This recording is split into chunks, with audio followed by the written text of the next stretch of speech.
ये बात सुने राजा की आप हुए खुशहाल, जाहिर किया दीन को बख्शी किताब हाल, बख्शी किताब हाल।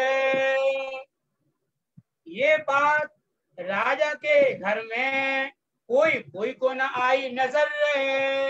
प्रणाम सुंदर साथ जी। ये बात राजा के घर में कोई तो न आई नजर। सुंदर साथ जी, कल पद्मावतीपुरी धाम का प्रसंग आप लोगों ने सुना। महाराजा छत्रसाल शाकुंतल बाई के अवतार है। उनका स्वामी जी से किस प्रकार मिलाप हुआ उसको बताया गया कल कि किस तरह से मिलाप हुआ। तो पहले रामनगर में जब स्वामी जी थे तो सूरज सिंह स्वामी जी के दर्शन करने आए थे। उन्होंने उनकी ज्ञान चर्चा सुन करके स्वामी जी के सर पर ईमान आ गया था सूरज सिंह को, और उनने फिर देवकरण जी को बताया था। देवकरण जी ने जब उनकी ज्ञान चर्चा सुनी तो उन्होंने कहा ये तो पैगंबर है, अक्षरातीत पूर्ण ब्रह्म परमात्मा का संदेश देने के लिए विजयवनंद बुद्ध निष्कलंक अवतार आए हैं। उन्होंने ऐसा और मन में सोचा कि ये बात मैं महाराजा छत्रसाल को कहूँ, उनकी महिमा बताऊं स्वामी जी की, तो वे अवश्य उनके ऊपर विश्वास लाएंगे। ऐसा भाव लेकर के देवकरण जी जो है वहां से चल करके रामनगर से चल करके मऊ पहुंचे, और मऊ में जाकर के छत्रसाल महाराज से कहा कि स्वामी जी जो है वो इमाम मेहदी विजय बुद्ध अवतार है, उनकी महिमा बताई। और उन्होंने कहा कि औरंगजेब जो उनसे बैर भाव रखते हैं, इस्लाम धर्म की लड़ाई है और आप यहाँ बुला लीजिए आप। और उनके जब वहां संदेश पहुंचा तो स्वामी जी ने लालदास और उत्तम दास को भी वहां भेजा छत्रसाल महाराज के पास संदेश देने के लिए। तब महाराजा छत्रसाल लालदास महाराज ने स्वामी छत्रसाल से जो बात हुई वो भागवत के श्लोक के द्वारा उन्होंने बात किया कि भागवत के अंदर जो 12वें स्कंद में दूसरे अध्याय में जो 37-38 श्लोक के विजय बुद्ध निष्कलंक को आने की बात कही गई है, उस श्लोक को वर्णन करते हुए लालदास जी ने जब छत्रसाल को बताया तो उनकी आत्मा तुरंत जागृत हो गई। उनकी आत्मा ने कबूल किया कि उनको बुलाओ। देवकरण जी से कहा कि आप स्वामी जी को बुला करके लाइए और लालदास और उत्तम दास को भी साथ में ले जाइए, हम जब आ जाएंगे तो हम उनकी आगमनी करेंगे। स्वामी जी अगरिया से चल करके पन्ना जी आए।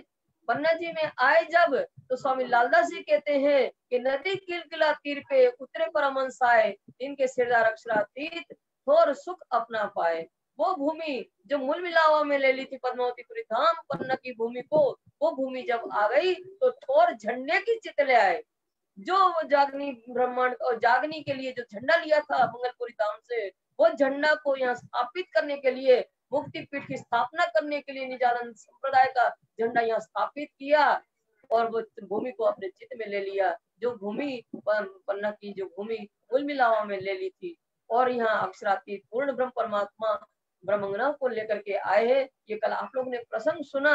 और स्वामी जी आए उस समय छत्रसाल महाराज के वहां अफगान की सेना ने घेरा डाले हुए थे मऊ में। तो स्वामी जी ने समाचार भेजा तो छत्रसाल ने कहा है स्वामी जी आप ऐसा करो कि छड़े होकर के पधारो, महिला सुंदर साथ और बाईजू राज को पन्ना जी में छोड़ करके आप मऊ में आइए। तो स्वामी जी सुंदर साथ को लेकर के वहां गए मऊ। तो तीनों दरवाजे में पहले छत्रसाल महाराज सिपाही के भेष में आकर के दर्शन किया, फिर दोबारा शिकारी भेष में आए तो मुड़ की तरह खड़े हो गए एक तरफ। तो उन्होंने कहा स्वामी जी उस समय सुंदर साथ के मध्य में चर्चा कर रहे थे तो वह आए, उन्होंने कहा बाबाजू राम राम। तो स्वामी जी ने कहा आइए हमारे पास बाबा बैठो आकर के। तो थोड़ी दूर बैठ गए तो वहां से पास आइए, उठ करके थोड़ी और आगे आए तो स्वामी जी ने कहा अरे हमारे पास आ जाओ, अब तो तुम हमारे फंदे में पड़ चुके हो। तब छत्रसाल कहते हैं कि 14 लोक के ब्रह्मांड में ऐसा कोई नहीं है जो हमें अपने बंधन में बांध सके सिवाय बुद्ध जी के। बुद्ध जी का छाप का सिक्का हम अपने 12 वर्ष से लिए है, हम उनके 12 वर्ष से चाकर हैं। तब स्वामी जी ने अपना आसन उठाते हुए कहा छत्रसाल उठा लो, इसी तरह के कितने सिक्के तुम्हें चाहिए। तब उन्होंने देखा, अपने सिक्का से मिलान किया, समझ गए यही बुद्ध विजयवनंद बुद्ध निष्कलंक अवतार है। उनके चरणों में आए और महल में जाकर रानियों से कहा जिनको दर्शन करना कर आओ, हमारे यहाँ परवरदिगार आए हैं। और फिर स्वामी जी उनसे मुलाकात करके उनको आशीर्वाद दिया और अफगान की सेना से विजय प्राप्त किया। स्वामी जी के आशीर्वाद से अफगान की सेना 5000 सैनिक थे उसके और 3000 घोड़ेसवार थे और छत्रसाल महाराज के पास सिर्फ 1000 योद्धा थे और उसे स्वामी जी के आशीर्वाद से विजय प्राप्त करके और फिर स्वामी जी वहां से मऊ से चल करके यहाँ आए पद्मावतीपुरी धाम में और महाराजा छत्रसाल भी आए। स्वामी जी को पालकी में बिठा करके बाईजीराज को पालकी में बिठा करके फिर चौपड़ा की हवेली में जब ले जा रहे हैं तो वहाँ छत्रसाल महाराज और मझली रानी सुषमा महारानी ने पाग और साड़ी का पावड़ा किया। उस आत्मरूपी पावड़ा पर चलते हुए स्वामी जी विशेष सिंहासन पर विराजमान किया। उस जोड़े जो है बाईजीराज को भी उस सिंहासन पर पधराया और फिर कहा यही टीका यही पावड़ो यही निछावर है, जो मेरी आत्मा रूपी मैंने पावड़ा किया था वही टीका है वही निछावर आपके ऊपर की है। तो इस तरह से उन्होंने कहा और फिर कहा कि आप साक्षात अक्षरातीत हो, हमने आपको परख लिया है और अक्षरातीत के सिवा आपको कोई और कुछ समझे तो वो नहीं मिस्टर मातवार, वो ब्रह्म सृष्टि समाज में से कोई नहीं सकता है जो आपको कुछ और समझे। और फिर उन्होंने अपना सब कुछ निछावर कर दिया। स्वामी लालदास जी कहते हैं महाराजा छत्रसाल ने जैसी सेवा की जब से ब्रह्मांड की रचना हुई तब से ऐसी सेवा न किसी ने की है न भविष्य में कोई कर पाएगा। सब जिसने भी शिष्य ने अपने गुरुओं की सेवा की है उनकी सबकी शास्त्रों में लिखी हुई है। पर छत्रसाल महाराज ने जो सेवा की है वो पूर्ण ब्रह्म परमात्मा मान करके उन्होंने सेवा की है, उनकी तुलना में कोई नहीं आ सकता है। फिर दोबारा फिर आपने कल सुना गढ़ी जो उनका महल है वह स्वामी जी को पालकी में बैठा करके ले गए थे और जो निर्गुणी भेष धारण किया था बाईजीराज जो स्वामी जी ने मंदसौर में, तो अब वहां से उनको वस्त्र आभूषण पहना रहे शाकुंतल सखी के अवतार महाराजा छत्रसाल उनका श्रृंगार करवाया। मजली रानी ने श्याम महारानी बाईजीराज का श्रृंगार करवाया, ये कल आप लोग ने सुना था। फिर कुरान की बात छिपा करके रखी थी छत्रसाल महाराज से कि इनको समय आने पर जब इनको वास्तविकता की पहचान हो जाएगी तब बताया जाएगा। एक दिन स्वामी जी बंगला जी में कुरान पर चर्चा कर रहे हैं एकांत में और हिसाब के 2-4 लोग श्रोताओं में बैठे हैं, लालदास कुरान पढ़ रहे हैं और स्वामी जी उसका अर्थ बता रहे हैं। तो इतने में छत्रसाल महाराज आ गए।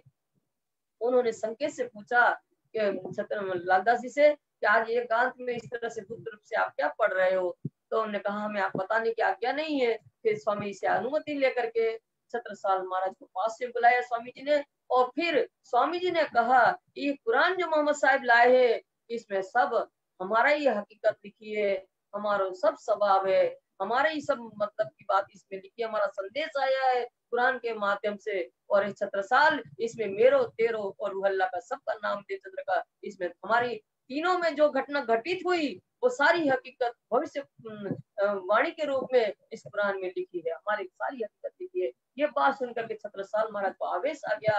उन्होंने कहा जब हमारी घर की बात इसमें लिखी हम क्यों छिपाएं, इसको हम संसार में शोर मचा देंगे इसके द्वारा। और औरंगजेब से संघर्ष करने के लिए कमर कस लिया और उन स्वामी से कहा कि जब औरंगजेब बादशाह को वास्तविकता पहचान करवाएंगे हे स्वामी जी तो वो आपके चरणों में आ जाएगा, आपका सेवक बन करके रहेगा। तब इस तरह की बात हो रही है जब वहां तो उनके छत्रसाल महाराज के घर के लोग जो थे उनको इस पे विश्वास नहीं हो रहा है। उनको लग रहा है कि हिंदू होकर के फकीर वो कुरान की कैसे बात कर रहे हैं और इमाम मेहंदी का दावा कैसे कर रहे हैं। तो उन्होंने उनके मन में शंका हो गई परचो ली जो इनको ये हिंदू बातें क्यों कर रहे हैं। तो बल्दीवान से कह रहे हैं कि घर वाले ये बल्दीवान जी ये स्वामी जी जो आए हैं ना इनको इनका परिचय लेना चाहिए, इनकी परख करना चाहिए कि हिंदू होकर के कुरान को कैसे पढ़ते हैं और कुरान का ज्ञान रखने का दावा कैसे करते हैं। काजी मुल्ला पंडित तब इनका स्वामी जी के ज्ञान का परिचय लेने के लिए और इमाम मेहदी स्वरूप की पहचान करवाने के लिए और विजय बुद्ध निष्कलंक अवतार की भी पहचान करवाने के लिए काजी मुल्ला और पंडितों के द्वारा शास्त्रार्थ करवा करके विजय बुद्ध निष्कलंक अवतार जो है उनकी प्रमाणिकता लेंगे। और काजी मुल्ला से आखिर जमा इमाम मेहदी है कुरान में वर्णित उसका भी शास्त्रार्थ के द्वारा वो परिचय लेना है। 300 तहकीक करने चर्चा करा 300 तहकीक माने निश्चित करने किससे काजी मुल्ला पंडित से निश्चित करने के लिए जो ये दावा कर रहे हैं विजय बुद्ध निष्कलंक अवतार और आखिर जमा इमाम मेहंदी का वो बात निश्चित करने के लिए इन लोगों को बुलाया गया। आया काजी महोबे का नाम अब्दुल रसूल है। अब तब सबसे पहले बल्दीवान जी ने मोहब्बत से काजी बुलाया जिसका अब्दुल रसूल नाम है। तो पहले कुरान के द्वारा स्वामी जी ज्ञान की चर्चा होगी। इनसे की चर्चा भाई कुरान की मकबूल है। अब कुरान की मकबूल उस अब्दुल रसूल से कुरान की मकबूल माने सुंदर साहब जी, मकबूल का अर्थ होता है आत्मा को कबूल करने वाली चर्चा। जो आत्मा को कबूल करने वाली चर्चा जो खास महत्वपूर्ण प्रसंग है कुरान के, उसके ऊपर स्वामी जी चर्चा कर रहे हैं। इनसे की पूछा या कुरान का सवाल एक है। तो अब अब्दुल रसूल से स्वामी जी कहते हैं कि अब्दुल रसूल हम आपसे कुरान का एक प्रश्न पूछ रहे हैं, एक एक जवाब दीजिए, जिन बोलो जवाब अनेक है। हे अब्दुल रसूल उस प्रश्न का एक ही जवाब देना है आपको। आपको घुमा फिरा करके अनेक जवाब नहीं देना है, एक जवाब देना और सोच समझ करके उसे जवाब दो आप। मेरे आगे कुरान की कोई मार न सके दम है। मेरे आगे कुरान की कोई मार न सके दम। अब्दुल रसूल कह रहा है यह स्वामी जी मेरे सामने कोई कुरान का ज्ञान रखने का दावा कोई नहीं कर सकता है। उम्मी वही पूछो तो कुरान की बातें तुम उम्मी होकर ही पूछ रहे हो आप कुरान की सारी बातें। उम्मी माने अनपढ़, अनपढ़ होते आप कुरान के बारे में कुछ जानते नहीं हो, ऐसे आप कुरान के बारे में आप मुझसे प्रश्न पूछ रहे हो। कुरान तमाम तफसीर मुझको रहे याद है। कुरान तो तमाम तफसीर मुझको रहे याद है। तफसीर माने अर्थ है। अब्दुल रसूल स्वामी जी से कह रहे हैं कि कुरान का अर्थ सहित पूरा कुरान हमें याद है। मुझसे दी कई खलक पढ़ के पहुंची मुराद है। मुझसे दी कई खलक पहुंची मुराद है। तो अब्दुल रसूल कहते हैं मुझसे अनेकों लोगों ने कुरान की तालीम लेकर के अपने मन के अनुकूल पद को प्राप्त किया है। इस बात से तुमको डर है कोई ना ले आवे तावे। इसलिए तो हम आपसे डर रहे हैं स्वामी जी कहते हैं कि आपके पास इतना ज्ञान है कुरान का, आपको कुरान अर्थ सहित कंठस्थ याद है। स्वामी जी कह रहे हैं अब्दुल रसूल से इसलिए तो हमें भय लग रहा है कि आपके सामने कुरान का ज्ञान रखने की किसके अंदर ताकत है। हम सवाल पूछते हैं इनका जो जवाब है। पर हे अब्दुल रसूल हम आपसे एक सवाल पूछेंगे, आप क्रोधित नहीं होना, आपके पास बहुत ज्ञान है, उसका हमें आप उत्तर जरूर देना।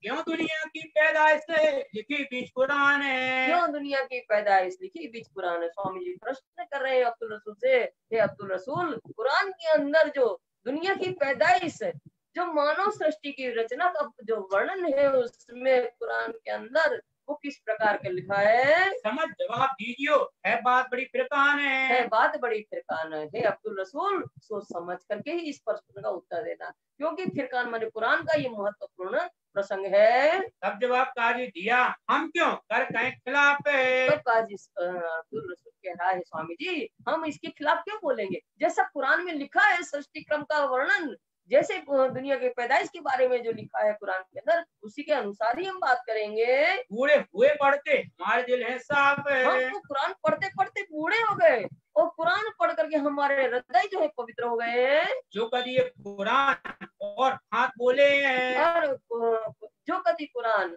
और हाथ बोले। स्वामी जी कह रहे हैं अब्दुल रसूल कुरान में जो 5 तरह की पैदाइश के बारे में जो लिखा है उसकी हम विपरीत अगर हम बोले तो तुम आगे हार ही दम न मार सके। तो हम तुम्हारे सामने अपनी पराजय स्वीकार कर लेंगे और फिर हम कुरान का ज्ञान रखने का दावा नहीं करेंगे।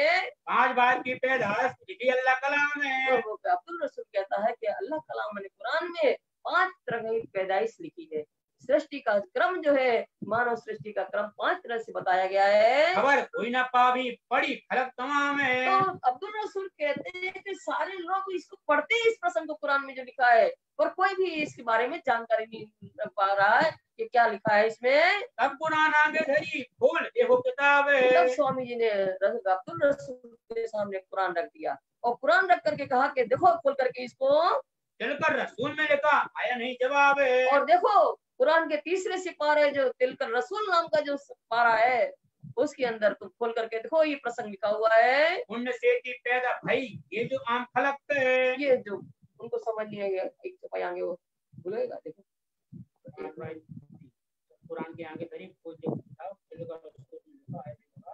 कुरान तिलकर रसूल में है पर उसको जवाब नहीं आया। अब्दुल रसूल को समझ ही नहीं पा रहा। स्वामी जी ने खोल करके बता दिया देखो इसमें लिखा है। तिलकर रसूल तो कुरान का तीसरा सिपारा है उसमें लिखा है ये प्रसंग, पर अब्दुल रसूल उसका जवाब नहीं दे पाया। तब तो स्वामी जी बता रहे हैं कौन से पैदा हुई ये जो आम खलक है। माने जब संसार की उत्पत्ति होना है तो बैठ कर कहा कुन, कुन माने हो जा, कुन से जो हो जा ऐसा कहा तो आम खलक माने जीव सृष्टि की उत्पत्ति हुई है। कहे एक हाथ से दो हाथों का हक है। और उस पूर्ण ब्रह्म परमात्मा के एक हाथ से कौन आया? हजरत मोहम्मद साहिब की उत्पत्ति एक हाथ से है, और दो हाथ, दूसरे हाथ से दो स्वरूप, दूसरे हाथ से दो स्वरूप, हक के दोनों स्वरूप कौन है? ईसा रूह अल्लाह के अवतार सदगुरु देवचंद जी महाराज, और दूसरे हकी स्वरूप स्वामी श्री प्राणनाथ जी हैं। और एक जमात को ले आए उठा के इब्तदा है माने शुरू से मूल मिला हुआ जो बैठी थी एक जमात, कौन? ब्रह्म सृष्टि की। उनको कौन उठा करके आया? रूह अल्लाह मिसल गाजियो, वो मोमिन उतरे तब रूह अल्लाह के अवतार, श्यामा महारानी के अवतार जो है स्वयं 12,000 ब्रह्मंगना को लेकर के संसार में आई। तो ये ब्रह्मंगना की जमात है। और एक खिलकत और से ये पांचों की पैदाश है। और एक खिलकत और से कौन? अक्षरधाम से ईश्वरी सृष्टि है, वो ईश्वरी सृष्टि आई है। ये 5 प्रकार की पैदाइश है। अब्दुल रसूल एक कुन माने हो जा, उससे जीव सृष्टि पैदा हुई। एक हाथ से मोहम्मद साहिब की उत्पत्ति हुई, और तीसरी जो है दूसरे हाथ से दो स्वरूप हुए, ये तीसरी है। और चौथी ब्रह्म सृष्टि की, और 5वीं ईश्वरी सृष्टि की। ये 5 प्रकार की पैदाइश तिरकल रसूल में लिखी हुई है। मूसा अब्दुल रसूल को तुम हो किन में? अब स्वामी जी ने अब्दुल रसूल से दूसरा प्रश्न कहा, हे अब्दुल रसूल तुम बताओ, इन 5 प्रकार की जो उत्पत्ति बताई गई है कुरान के अंदर, तुम किस में से हो? उनसे हो कि एक हाथ से हो कि 2 हाथ से हो कि अनादिकाल से उतर के आई है जो मूल मिलाप में रहने वाली 12,000 उनमें से हो कि ईश्वरी सृष्टि में से हो? तुम बताओ किस में से हो? अब साथ बोलियो तुम पैदा जिनसे। अब सत्य सत्य बताना। अब्दुल रसूल तुम जिससे भी उत्पत्ति हो तुम्हारी वो बताना। अब काजी के दिल में है जो दुधली है। अब काजी अब्दुल रसूल के मन में दुविधा हुई, क्या बताए? उनसे तो कोई नहीं बता सकता कि हम जीव सृष्टि है, हम ही नहीं समझते कि हम जीव सृष्टि है, हम भी अपने आप को ब्रह्म सृष्टि का दावा लेते हैं। वो अब्दुल रसूल तो कुरान का ज्ञाता है, वो कैसे बता देता कि हम कुन से? तो कुन से भी नहीं बता पा रहा, एक हाथ से भी नहीं बता रहा, 2 हाथ से भी नहीं बता रहा। हो सकता है जब ब्रह्मचर्य ने ईश्वर से उसको जवाब नहीं आ रहा है तो दुविधा मच गई उसके अंदर। जब जवाब नहीं आया तब बात कहीं बिचली है। तब जवाब देते नहीं बन रहा है अब्दुल रसूल से, क्या जवाब दे? तो बिचली माने घुमा फिरा करके जवाब दे रहा है। तब बल्दीवान ने कहिए मियाँ तुम तब बल्दीवान ने कहा, अरे ओ मियाँ तुमसे जवाब नहीं देते बन रहा, इसलिए तुम उल्टा सीधी बात कर रहे हो। भूल के बात कर तो छूटा हुआ हुक्म है। छूटा हुआ हुक्म तुम भूल के बात इस तरह से घुमा फिरा कर रहे हो। तुम जवाब नहीं दे पा रहे हो, इसलिए तुम जो कुरान पढ़ाते थे सबको वो तुम्हारा हुकूमत तुम्हारी छूट गई अब से। तब काजी कदमों लगा किया सेजदा हक है। तब काजी जो है समझ गया ये तो हक है, इमाम मेहंदी की अवतार है, इमाम मेहंदी के स्वरूप है, सेजदा बजा दिया। हम की पहचानिया ये बात बड़ी गुजरत है। ये बात बड़ी गुजरत। अब्दुल रसूल कहता है तहकीक माने निश्चय हमने आपके स्वरूप को पहचान लिया। ये क़यामत के समय की बहुत महत्वपूर्ण बात है कि इमाम मेहंदी जाहिर हो गए हैं। तब बल्दीवान ने काजी से पूछी तब बल्दीवान ने काजी से कहा, से अब्दुल रसूल से क्या कहा? मुसाफ सिर पर धर कहो साथ बताओ जे। मुसाफ सिर पर कहो धर कहो साथ बताओ जे। जो अब्दुल रसूल से बल्दीवान कह रहे हैं, हे अब्दुल रसूल जो तुमने अभी कहा है ना कि यही आखिरुल जमा की इमाम मेहंदी है, तो कुरान को मुसाफा ने कुरान को सिर पर रख करके सौगंध खा करके कहो कि जो तुम कह रहे हो वो सत्य है। तब जवाब काजी दिया मुसाफ सिर हमारे है। तब काजी अब्दुल कह रहा है कि मैं सिर पर कुरान रख करके सौगंध खाकर कहता हूँ जो झूठ बोली तो यही हमको मारे है। अगर हम झूठ बोलते हो तो हमें ये कुरान मार डाले। ये तहकीक जमाने खाविन जो करी थी शरत है। जो करी थी शरत है। ये तहकीक माने निश्चय आखिरी जमाने के खाविन आखिरुल जमा इमाम मेहंदी है। और मोहम्मद साहब ने जो शरत माने वादा किया था वो भी कल के दिन आने का वादा समय आ गया। सो शरत आए पहुंची फरदा रोज क़यामत वो फरदा रोज मैंने कल के दिन क़यामत होने की बात जो कही थी मोहम्मद साहब ने वो शरत बल्दीवान के कटु सांस आई दिल में। तब उन्होंने जब सौगंध खा करके कहा, अब्दुल रसूल ने कुरान की सौगंध खा करके, तब बल्दीवान के मन में सत्यता प्रतीत हुई कि ये जो कह रहा है वो सत्य बात है, यही आखिरुल जमा इमाम मेहंदी है। पंडितों से तो पूछ देखूं कोई चर्चा करे इनसे। कोई चर्चा करे इनसे। अब इमाम मेहंदी सर तो समझ गए कि कुरान से इमाम मेहंदी है। उन्हें उसने अब्दुल रसूल ने काजी ने स्वयं कह दिया शिखर सिर पर कुरान रख करके। अब बल्दीवान विचार कर रहे हैं कि पंडितों से भी इनकी शास्त्रार्थ करा जाए। जो शास्त्रों में लिखा है विजय बुद्ध निष्कलंक आने का। तो अब पंडित जैसा तैसा तो नहीं चलेगा, तो खोजे पंडित के कोई अच्छा सामर्थ्यवान ऐसा पंडित मिल जाए जो स्वामी जी से ज्ञान चर्चा करे। तो खोजते खोजते कौन मिला? तो सुंदर वल्लभ बद्री और बुलाए पंडित। और बुलाए पंडित सुंदर वल्लभ बद्री जो है खोजने पर बलदीवान जी को मिल गए। जिनको लगा पूछने ये बात कैसी इत। तो उन पंडितों से बलदीवान से कहा, ये जो स्वामी जी आए हैं ना हमारे यहाँ, इनसे ज्ञान चर्चा करके देखो, ये चर्चा कैसी करते हैं, इनका ज्ञान कैसा है, आप लोग चर्चा करो इनसे। बद्री को बोला है कि महाराज ये पूछी बात सही है। तो बद्रीदास को पहले बुलाया गया। बद्रीदास को बुला करके, महाराज 70 साल अभी स्वामी जी से बातें नहीं होना है, पहले महाराज 70 साल नहीं स्वामी से ज्ञान ले लिया है, तो महाराज 70 साल स्पष्ट कहते हैं कि हम तुमसे जो बात करेंगे वो स्पष्ट स्पष्ट बताना हमको। ये जो सवाल भागवत के से चर्चा करी है, ये तो से चर्चा करी। भागवत के जो सवाल है, भागवत के अंदर श्रीमद् भागवत के 10वें स्कंद में जो अखंड ब्रज अखंड रास की बात जो लिखी है, ब्रह्म लीला जो छिपी हुई है उसके अंदर, तो वो दुनिया के कितने भी भागवत करता हो जाए वो समझ ही नहीं पाते हैं। सेम लालदास जी भागवत कर रहे थे, चतुरा पोकरना ने कहा था कि आप कहते हो अखंड ब्रज अखंड रास वो कहाँ पर है, तो उन्होंने कहा न्यारा ब्रह्मांड है, तो न्यारा ब्रह्मांड पाए तो वो भी जवाब नहीं दे पाए थे। तो महाराज 17 साल ने बद्रीदास से वही प्रश्न पूछे कि अखंड ब्रज और अखंड रास जो लिखा है वो कहाँ पर है, तो ये चित्त दे करके ध्यान से चर्चा कर रहे हैं। बद्रीदास ने प्रश्न सुने देखा है, और बद्रीदास ने उन प्रश्नों को बड़े ध्यान से सुना कि ये प्रश्न कौन है, कहाँ के है, और विचार कर रहे हैं। ये बात श्री कृष्ण जी की खोजना बिना भगवान है। तब बद्रीदास ने कहा ये तो श्री कृष्ण भगवान की अखंड लीला के प्रश्न है, ये तो भगवान भी इसका जवाब नहीं दे सकता है, और जो इसका प्रश्न का उत्तर देगा वो वास्तव में ही भगवान ही होंगे। तब श्री महाराज ने पाया बद्री पर सुख है। तो बद्रीदास की ऐसी बात सुन करके कि ये स्वयं जिसने ये रहस्य खोले हैं वो स्वयं भगवान ही होंगे, ये बात जब बद्रीदास ने कही तो महाराज 17 साल को उसकी बात पर आनंद आया। रस रहा चर्चा में कह न जाए मुख, कह न जाए मुख। बद्रीदास के साथ जो अखंड की चर्चा हुई अखंड ब्रजराज की, उसमें जो रस आनंद आया उससे सुख का वर्णन नहीं हो सकता है। आधी रात उपरांत घरों गए बद्री जब, तो आधी रात के बाद जब ये बात चर्चा करके जब वापस घर गए बद्रीदास जी, सब पंडितों ने मिलके बातें पूछी तब वो सुंदर और वल्लभ वगैरह थे ना पंडित, उन्होंने कहा हे बद्रीदास तुम वहाँ गए थे तो क्या क्या हुआ, ऐसी तुम चर्चा करी, कैसा दिया जवाब है। तुमने वहाँ उन लोग स्वामी जी से कैसी ज्ञान चर्चा की और उनके प्रश्नों का तुमने किस तरह से उत्तर दिया। मैं जदारत बोलिया उड़ा दिया एक ख्वाब, उड़ा दिया ये ख्वाब। बद्रीदास कहते हैं पंडितों से कि हमने तो यथार्थ कह दिया भाई, कि ये जो प्रश्न आप हमसे पूछ रहे हो इसका उत्तर तो सिर्फ भगवान ही दे सकते हैं, और इसका जो है ना जो जवाब देने वाला रहस्य खोलेगा वो निश्चय ही भगवान होगा। हम तो यथार्थ कह दिया, उड़ा दिया ख्वाब, जो चतुराई भरा हमारा ज्ञान था, ख्वाब माने सपने के समान हमने उनको उड़ा दिया है। ख्वाब के आज लो ये हमारे घर, तो पंडित बोले सुंदर वल्लभ वगैरह, अरे बद्रीदास इन्हीं ख्वाब की अकल इस चतुराई के ज्ञान से तो हमारे घर पल रहे थे, फिर सबों ने गई क्यों ना गए तो मर रहे। वल्लभ सुंदर ने क्या किया, फिटकार दिया, धिकार है बद्रीदास तुम मर क्यों नहीं गए। जब बात रोपी तुम इनकी फिर है तुम्हारा कोई ठोर है, कोई तुम्हारा ठोर, जब बात रोपी तुमने उनकी। वो सुंदर वल्लभ कहने लगे बद्रीदास से कि जब तुमने उनकी बात को स्वीकार कर लिया तो अब तुम्हारा क्या महत्व रह जाएगा।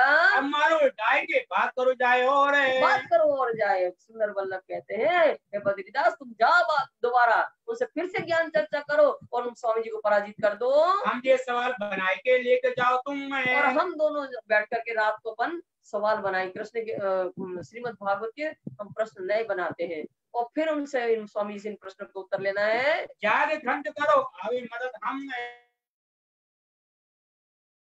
चाहे ना करो इनके उत्तर की पाने की और हम आपके मदद के लिए आ जाएंगे। सवाल बनाए रात में बिना जाने निशान है, बना जाने निशान सवाल बनाए भागवत के प्रश्न तैयार कर रहे हैं पंडितों तीन सुंदर वल्लभ बद्री मिलकर के, बिना जाने निशान वास्तविक ज्ञान की पहचान नहीं है, उनको कुछ रहस्य मालूम नहीं उनको जो उसमें है, और ऐसे पंडित लोग हैं प्रश्न बना रहे हैं। प्रयाण कर उठे प्राप्त करे पहचान, अब तीनों प्रयाण करे विचार विमर्श किया तीनों पंडितों ने मिलकर के कि ये प्रश्न अपन ने जो बनाए हैं ना इनको प्रातः स्वामी से जवाब लेंगे। समय उठते आया बद्री दरबार है, तो प्रातः दूसरे दिन प्रातः उठ करके बद्रीदास दरबार में पहुंच गए स्वामी जी से प्रश्न का उत्तर लेने के लिए।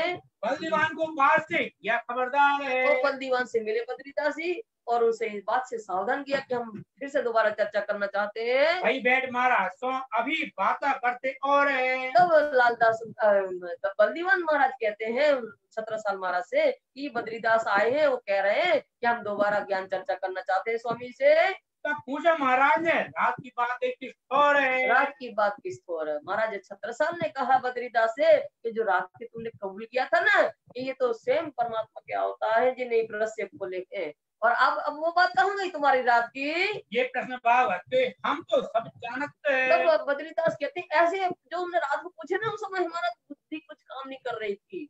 ऐसे भागवत के प्रश्न तो हम सब जानते हैं। झूठी बात बना के करने लगे ऐसी उल्टी सीधी बात करके 17 साल सामने जिद करने लगे वो। तब उस महाराज को चढ़ी बड़ी रीस है। तब महाराज 17 साल को बद्रीदास की बात सुनकर के क्रोध आ गया। कहीं बुंदेला इन्हें गुरु न करें कोई न नवाबे शीश है। कहीं बुंदेला इनको कोई गुरु न करे न कोई इनको शिष्य नवाबे। इनको क्रोध हो गए। महाराज 17 साल उन्होंने घोषणा किया कि बुंदेला ठाकुर कोई भी इनको अपना गुरु नहीं बनाएंगे। ऐसे पंडितों को न इनके पंडितों को शीश चरण में शीश झुकाएंगे। इनकी पट्टी सिर पर अब बांधियो जिनको और इन पंडितों के द्वारा सम्मान के लिए अपने सिर पर कोई भी पाग भी नहीं बंधवाना। बुंदेलों की जात में इनको होना सोए। और बुंदेले की जात जितने भी बुंदेला ठाकुर है उनमें इनके सम्मान ऐसे पंडितों के सम्मान के लिए कोई खड़ा नहीं होना।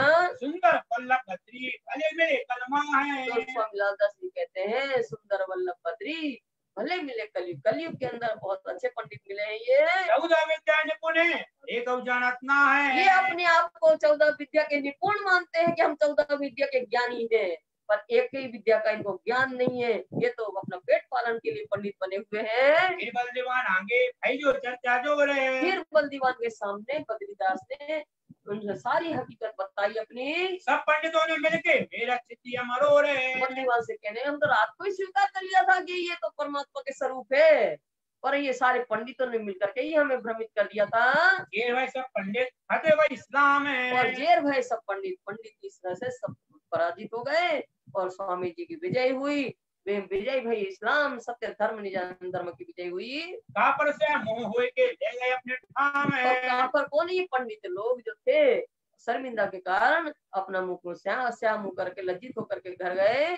एक बात है तो और भाई सब ठाकुर में। अब यहाँ एक बात और हुई। स्वामी जी आप विराजमान है पद्मावतीपुरी धाम में और वहाँ जो 17 साल महाराज के यही है, उनके राज्य में उनके घर में बैठे हैं और 5000 की जमात है। वहाँ ठाकुर जो उनके परिवार के जो लोग हैं कुंवर ठाकुर लोग 17 साल महाराज के, उनके मन में भ्रम हो रहा है। राज की बख्शीश देख के धोखा भया मन में धोखा हो रहा है कि 5000 की जमात और स्वामी जी साथ में है, तो इनका खर्च कहाँ से आ रहा है, ये उनके मन में भ्रम पैदा हो रहा है।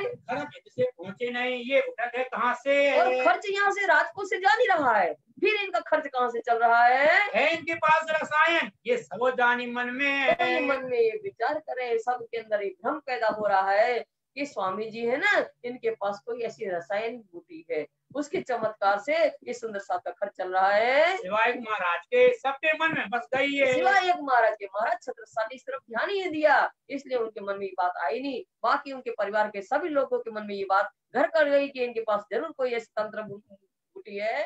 बरस 3 बीत गए तब लख खर्च की खबर न भई है। 3 बरस बीत गए। सम्मत 40 में आए थे स्वामी 1740 में और सम्मत 1743 हो गए, तब तक इनका खर्च कहाँ से चल रहा है 5000 की जमात का, किसी को जानकारी नहीं हुई। एक दिन महाराज ने पूछी सी राशि ये है। तब महाराजा 17 साल ने एक दिन स्वामी जी से पूछा, सबके मन में धोखो है, ये खर्च होते है, ये जो खर्च हो रहा है 5000 सुंदर साल का, ये पैसा कहाँ से आ रहा है? पर हमारे यहाँ जो से सब ठाकुरों वगैरह में उनके अंदर मन में भ्रम हो रहा है, ये खर्च कहाँ से आ रहा है? फरमाए श्री राज ने आवाज साथ में से। तब स्वामी जी कह रहे कि ये जो खर्च चल रहा है ना, ये बाहर के सुंदर साथ जो है ये खर्च भेज रहे हैं, व्यवस्था कर रहे हैं। मेरता को साथ है हमें, ये मेरता के रहने वाले जो सुंदर साथ है, राजा राम भाई वगैरह, ये जो है सुंदर साथ का खर्च संवत 1731 से संवत 1743 हो गई, तब से लेकर के आज तक सुंदर साथ के जो सारा खर्च है वो भेज रहे हैं। तब महाराजा मन में बहुत दलगीर तो भय। महाराज जी के मन में बहुत दुख हुआ, बहुत दुख हुआ, इतना दुख हुआ कि हमारे घर में स्वामी जी बैठे हैं सुंदर साथ सही और कोई और सुंदर साथ ही सेवा कर रहे। ये बात को सुन करके बहुत दुख हुआ। हम ब्रह्मचर्य के साथ में अजू है न सही तो मन में नए। विचार कर रहे हैं महाराज छत्रसाल के हम अभी भी ब्रह्मश्रेष्ठी साथ में सम्मिलित नहीं हुए। बहुत दलगीर आए दिल में माने ना आपको साथ। अपने बहुत मन में दुखी हो रहे हैं और अपने आप को सुंदर साथ भी मानने के लिए तैयार नहीं है। अजू काम दीन का आया ना मेरे हाथ। महाराज छत्रसाल मन में विचार कर रहे हैं कि अभी भी हमारे हाथ में धर्म का कार्य हाथ में नहीं आया है। विचार किया मन में ये बात पहुंच जाए चित्त। अब मन में विचार कर रहे हैं महाराज छत्रसाल कि ये बात कहने लायक तो है नहीं कि हमारे घर में रह रहे और कोई और खिला रहा है, कोई से कहे तो शर्म की बात है। तो हम किससे कहें, क्या कहें, किससे कहाँ किससे कहें। दलगीर हो के प्रातः से मोड़े खड़ो जाए चित्त। तब दुखी होकर के और घर में जा करके लेट गए। तो घर में जाकर लेट गए तो क्या हुआ, जब हो गए दोपहर रसोई तैयार है। अब दोपहर हो गया था, 12 बज गई और घर में भोजन तैयार हो गया। तब क्या हुआ, रानी तो उठाए न सके है बेजी बलदेवान तो बाहर रहे। तो अब रानी समझ गई तो कोई बात जरूर है जो महाराजा छत्रसाल जी दुखी अवस्था में लेटे हैं, कोई निश्चित बात है। तो रानी की हिम्मत नहीं हुई छत्रसाल महाराज को जगाने की, वो असमर्थ हो गई जगाने के लिए। तब फिर उन्होंने क्या किया, बाहर बल्दीवान थे तो बाहर बल्दीवान को सूचना भेजी। आई बलदेवान चल के जगा सिंह महाराज। तो महारानी के कहने पर बल्दीवान बाहर से आए और महाराज छत्रसाल को उठाया उनने। तुम कहा हो दलगीर तो कहो हमें आज। तो उनने कहा क्या है बल्दीवान ने, छत्रसाल आज आप इस तरह से दुखी क्यों हो। तब कही महाराज ने नहीं कहने की बात है। तो महाराज छत्रसाल ने बल्दीवान से कहा कि ये बात कहने लायक है ही नहीं है, क्या बताएं आपको हम। तब कही बलदेवान ने ये कही है ये साक्षात तो है। बल्दीवान ने कहा कि प्रत्यक्ष रूप में आप ये बताओ कि ये बात क्या है, किस कारण से आप दुखी हो, आपको बताना तो पड़ेगा ही। तब महाराज कही हमारे मन में रहे ये है। तो महाराज छत्रसाल ने बल्दीवान से कहा कि हमारे मन में अभी तक भ्रम था, है इन्हें पास रसायन आज की करी हमते है। हमें मन में भ्रम था कि इनके पास कोई रसायन बटी है, उसके चमत्कार से खर्च चल रहा है। पर आज हमने उनसे स्वामी जी से बैठ करके ये बात निश्चित कर ली। ये आवत खरा साथ में से ये सुन भाई दर्द ये जो सुंदर साथ का खर्च है, रसायन बटी वगैरह कुछ भी नहीं है। मेरता के जो सुंदर साथ है वो खर्च भेज रहे हैं सुंदर साथ का, ये हमने सब स्वामी जी के मुखारबिन से सुना, मुझे बहुत दुख लगा। हम कैसे सेवक इनके हम पर गजब की रही ना हद। हम पर गजब की रही ना हद, हम कैसे इनके सेवक, हम कैसे इनके शिष्य, हम कैसे इनकी अंगना। ये गजब हो गया कि हमारे घर में बैठे हैं धनी हमारे और सुंदर साथ बैठा है हमारे घर में, वो कोई और जिमा रहा है। ये तो हद हो गई, गजब की बात हो गई है। तब बोले बलदेवान ये बात है सहल है। तब बलदीवान ने महाराज छत्रसाल से कहा कि ये बात सरल है, तुम दुख मत करो, अपन करते हैं उपाय इसका। एक जगह मारिए ताकि चौथ चीजें सब मिल ले। एक जगह मारिए ताकि चौथ चीजें सब मिल ले। बलदीवान ने कहा ठीक है, अपने पास पैसा की कमी है छत्रसाल, तो अपन ऐसा करें कि एक जगह छापा मारेंगे, अपन आक्रमण करेंगे और उस सीमा को अपने राज्य में मिला लेंगे। फिर उसमें जो चौथ मिलती है कर्म के रूप में, वो चौथ अपने खर्च में वो स्वामी जी की सेवा में लगा देंगे। ये बात पक्की करके लिखा है दई महाराज। तो ये बात जो पक्की किया बलदीवान की और पक्की हुई, तो महाराज छत्रसाल जानते हैं कि कहीं ऐसा नहीं कल बदल जाए, तो लिखित में ले लिया। महाराजा छत्रसाल ने बलदीवान से लिखित में ले लिया कि जो भी अपन क्षेत्र को बढ़ाएंगे, अपने सीमा में मिलाएंगे, और की जो कर की राशि मिलेगी वो सब स्वामी जी के खर्च के लिए अपन रखेंगे। तो ये सब लिखित में ले लिया। तब सब साथ में आए के अर्ज करी श्रीराज। अब स्वामी जी छत्रसाल महाराज जी लिखित रूप में ले लिया, सब काम पक्का कर लिया। तो छत्रसाल महाराज स्वामी जी के सम्मुख आए, सुंदर साथ के बीच में खड़े होकर के विनती करने लगे, आवे साथ परदेश को और रहे जो चित्त।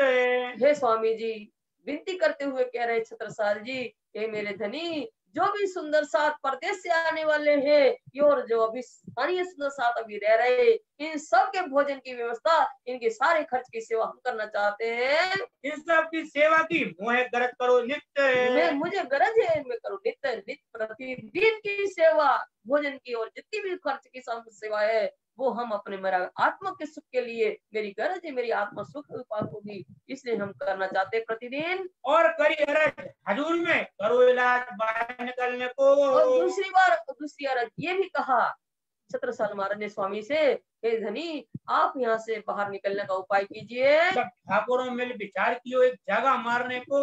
इसलिए आपको बाहर निकलना है धनी कि हम सब ठाकुरों ने मिलकर के ये विचार किया है कि यहाँ से अपन निकले बाहर और किसी और दूसरे से क्षेत्र को जीत करके अपने राज्य में मिलाने के लिए एक योजना बनाई है। इसलिए धनी आपको हमारे साथ चलना अवश्य है। हमको बड़ी उम्मीद है आप हो सवार है। इसलिए है धनी हमें बहुत चाहना है, हमें आशा है कि आप सवारी में सवार होकर के हमारे साथ चलेंगे। चले जाएंगे सवारी में, हम चलिए में खबरदार है। हम चले में खबरदार है। छत्रसाल कहते हैं कि आप जो है सवारी में सवार होकर के आगे चलेंगे और जले माने कतार में सेना के समान सतर्क होकर के आपके साथ कतार में हम लोग चलेंगे। संवत 1743 से सवारी करी जब तब संवत 1743 से और स्वामी जी को सवारी में सवार करके और स्वामी जी को ले जा रहे हैं। हस्ती पर चढ़ाए के आगे सेना चलाई तब और स्वामी जी को हाथी पर विराजमान किया गया और आगे सेना की आगे आगे चलाया गया। राठ खड़ो जलालपुर नजीक काल की पहुंचे और राठ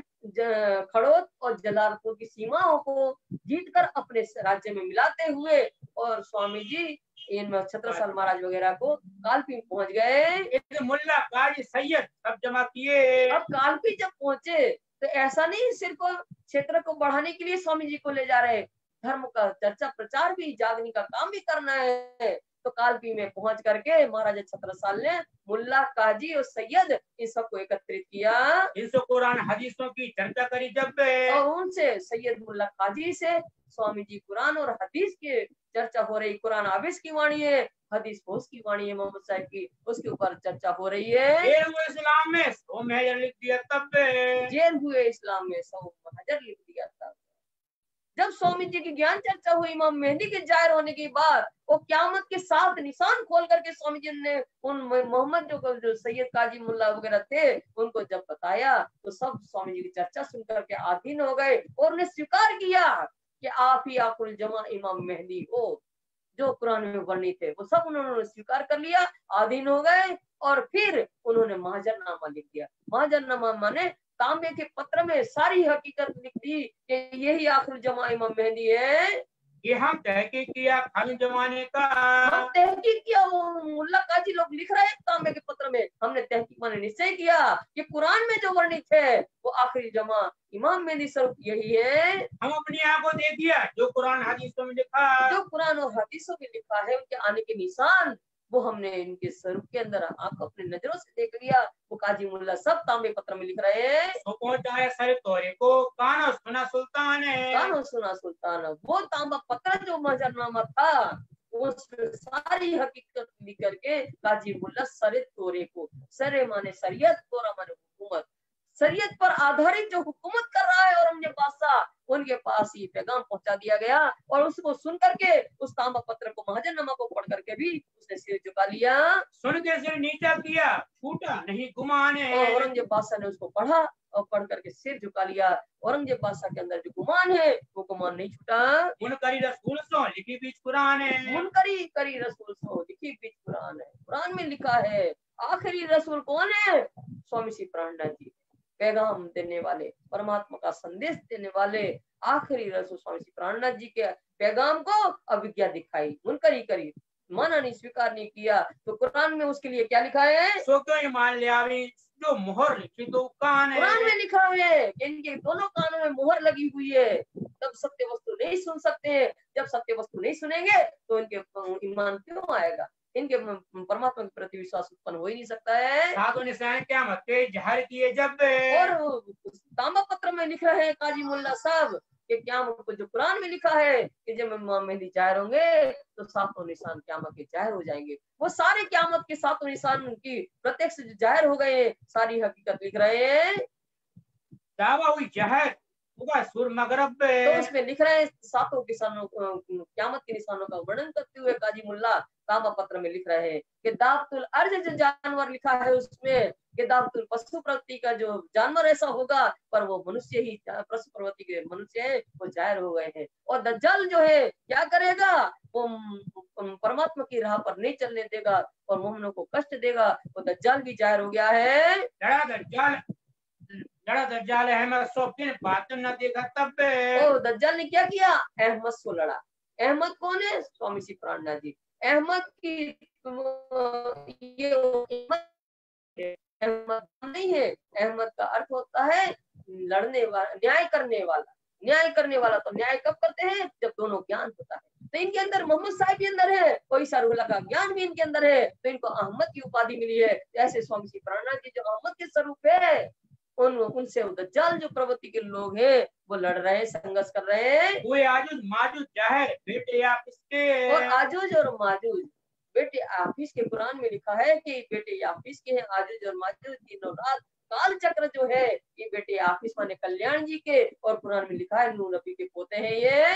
खाने लगे सबको मिर्गी पहुंची तो वो सबको खाए दिनों रात में। सब मोमिनों ने देखा कि मिर्गी की महामारी में कई लोगों को इसने काल रूप बना अपना ग्रास बनाया है। जब इमाम जाहिर भाई हजरत की साथ है, जब इमाम मेहंदी जाहिर हुए, स्वामी श्री प्राणनाथ जी इमाम मेहंदी के रूप में जाहिर हुए स्वामी श्री प्राणनाथ जी, तो उनके अंदर कौन है, हजरत मोहम्मद साहिब भी और ईसा रूहुल्लाह का ज्ञान भी उनके अंदर है। ये दोनों ज्ञान उनके अंदर एकाकार हो गए। वेदों का ज्ञान और कतेबों का ज्ञान एकाकार होगा स्वामी श्री प्राणनाथ जी इमाम मेहंदी के अवतार के अंदर। मोमिन बन छोड़ा के पकड़नी के हाथ, पकड़े नी के हाथ। अब उस ज्ञान के द्वारा जो कतेब का भी ज्ञान इनके पास, तो वेदों का भी ज्ञान है। तो इमाम मेहंदी स्वामी श्री प्राणनाथ जी ने क्या किया, मोमिनों को बंधन से छुड़ाया। किनको, मायावी बंधन में जो बंधे हुए थे उस ज्ञान के द्वारा जागृत किया और बंधन माया के बंधन से मुक्त किया। और क्या किया, नीक के पकड़े हाथ, उनके हाथ थाम करके उनको अपने आश्रय में ले लिया। के गाया इस कुरान है। और ये क़यामत के निशान सब लिख रहे हैं तांबे के पत्र में कि असराफील जागृत बुद्धि का फिरिश्ता मोहम्मद प्राणनाथ जो इमाम मेहंदी के अवतार है, उनके अंदर बैठकर के कुरान के रहस्य को खोल रहे हैं।